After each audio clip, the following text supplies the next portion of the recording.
નમસ્કાર દર્શક મિત્રો, જનાર્પણ ન્યૂઝમાં આપનું સ્વાગત છે। વડોદરા શહેરના વડસર બ્રિજ પાસે આવેલી રામદેવ મોબાઈલ નામની દુકાનમાં વહેલી સવારે આગ લાગતા ભારે અફરાતફરી મચી ગઈ હતી। બનાવના પગલે ફાયર બ્રિગેડના જવાનો સ્થળ પર દોડી ગયા હતા અને પાણીનો મારો ચલાવી આગ ઉપર કાબૂ મેળવ્યો હતો। જોકે આગની આ ઘટનામાં લાખોનું નુકસાન થયું હોવાનું અનુમાન લગાવ્યું છે। વડોદરા શહેરમાં આગ લાગવાના બનાવમાં નોંધપાત્ર વધારો જોવા મળી રહ્યો છે। તેવામાં વહેલી સવારે મોબાઈલની દુકાનમાં ભીષણ આગ લાગી હતી।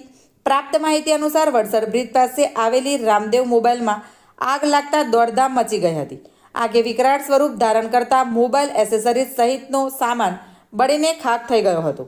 વૈકુંઠધામ સોસાયટી 2માં રહેતા બંસીલાલ માળી રામદેવ મોબાઈલ નામે દુકાન ધરાવે છે। વહેલી સવારે પરિવારજને શ્વાસ લેવામાં તકલીફ પડતા બહાર આવીને જોતા તેમની દુકાનમાંથી ધુમાડો નીકળી રહ્યો હતો। તાત્કાલિક તેમણે ફાયર બ્રિગેડને જાણ કરી હતી। બાદમાં દુકાનની ચાવી શોધી શટલ ખોલતા સમગ્ર દુકાનમાં આગ પસરી ગઈ હતી।